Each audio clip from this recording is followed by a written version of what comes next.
Right guys, it's about that time for me to introduce our guest for this week.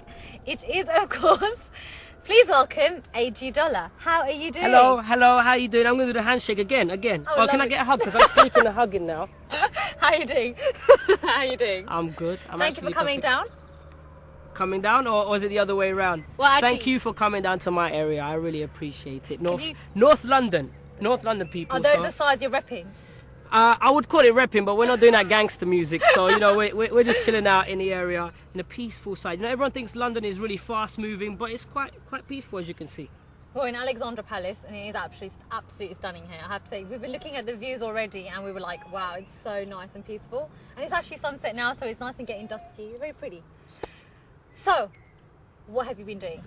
What have I been doing? I just reel it off, right?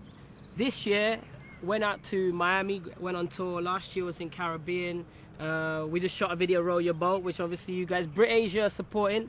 I was nominated for the Asian Music Awards. And the album's coming out June 5th, so there's been a lot of stuff going on. Been in studio, you know, my management team has been with a whip like, AG, get in the studio and do your stuff. So that's all I can say, man. It's been hard work, a lot of hard work and a lot of fun as well. So you've been having a good time? It has its ups and downs. Music does, so yes, I have. Overall, it's been a really good time. Yeah. So your album's coming out in June. June 5th. What's it called? Mr. Shah. Mr. Shah. Mr. Shah. Imagine everyone's like that. Mr. Shah. Yeah. I mean, I think that as an Asian artist, and I don't want to be pigeonholed in that category, but as an Asian artist, I was really kind of hoping that people would take me for me, and I use my own surname in this. You know. That's deep, because that's really scary. Like. Why, are you a Shah? No. No. But it's like a lot of people, they use their aliases, right? Yeah. AG Dolla, you use your alias. So yeah. Isn't that a bit intimate? Like, yeah, I think, you know, with the whole AG Dolla and the whole Mr. Shah thing is that, you know, Mr. Shah is that businessman. He's the kind of cocky, witty guy that you find not in a corner shop, okay? I was going to say, that's what I was going to say, driving a BMW, not in a corner shop. And AG Dolla is more of that kind of really, you know, a lot of people knew me before, like, the videos that come out for being a very conscious rapper. Okay. And being someone that talks about real issues that face us Asians and us people in general. So AG Dolla is that kind of serious character. Mr. Shah is me right now, the crazy guy, you know, so that's the kind of balance with it.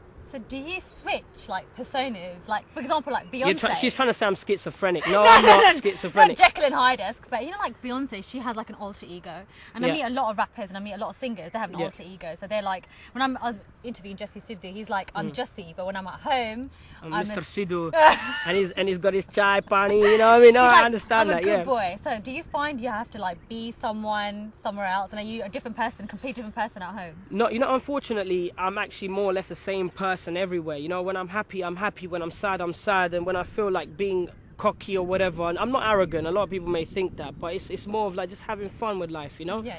I am who I am, and I think I'm not gonna like talk down to other Asian artists, but I just think a lot of people need to kind of be who they are, because it's not just music that sells now, it's the person that sells, you know? Yeah, it's the brand. Yeah, so it's not about the alias or whatever, it's just being about who you are. And sometimes we feel pain, sometimes we feel happy, sometimes we want to do cartwheels in the grass.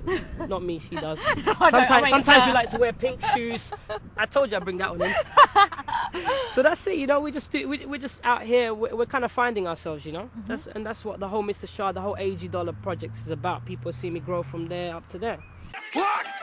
I was also looking up on you, and I noticed that you do support a lot of social projects. So you do a lot of charity. A lot. I do the same, so I know, because I read that and I was just like, wow, that's really important, because I haven't seen a lot of that on a lot of other music artists' bios and profiles and stuff. Do you want to tell us what kind of charities you support, what projects you're backing up, and why it's so important to you? Yeah, I started off a long time ago, you know, doing the uni thing. You know, I went to Kenya, and I saw kids that were like 9 years old, and you know, you probably saw it on Ross Kemp, and it was the glue sniffers, you know, the glue kids. And these kids don't have a future. So, you know, we kind of put together an organization that instead of giving them money in their hand and they would buy glue, we kind of gave them tokens to go to an orphanage and educate themselves. Once they go into the orphanage, they're not allowed out. It sounds like prison, but it's not. You know, they come out reformed. And some of the kids actually now are studying at university here, and some of them are studying in different places. So there's been a real progress in that.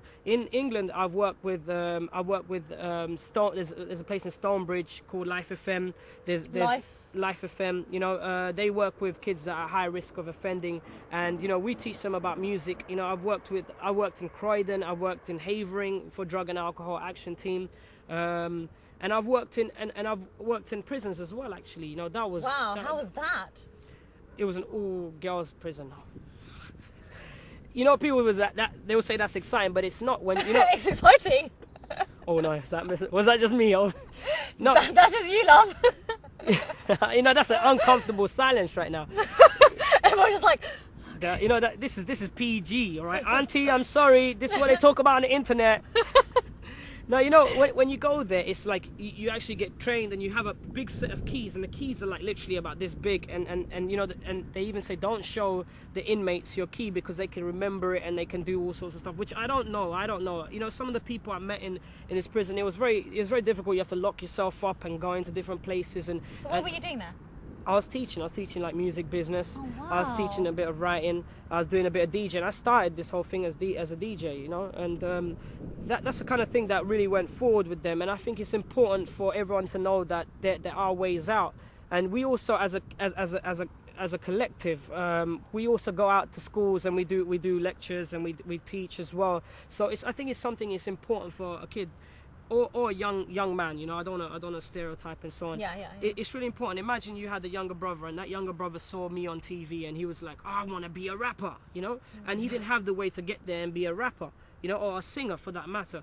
And if you went out there and you showed him how to do it, he might like it, and he might be a natural, he might not like it. Right. And if he doesn't like it, at least he knows, and he can move on to better things. He had the avenue to go and try it out for himself.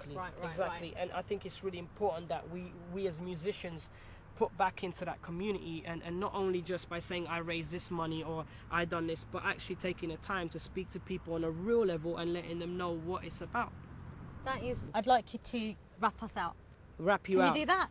Sing us out. You know, I talked about I talked about that song where it was about my dad actually telling me that he wanted me to quit music, you know, and this in the second verse, this was my answer to him, and it was like, Dad, I'm chasing my dreams, I got my family in mind. It's only a matter of time before I have me the life that you spoke of. Back when we're literally homeless and you call me a hopeless son, lacking no focus. Focus evolves from music and vocals. I hope you feel hopeful when you see me on posters, especially when they got me on these roller coasters. See me on the TV, you have a son to boast of. This is Brit Asia TV. That was wicked, guys. Same time, same place. Thank you so much, AJ. I really enjoyed that. Can I sneak that hug in now? No, I'm happily married, thank you. Ah!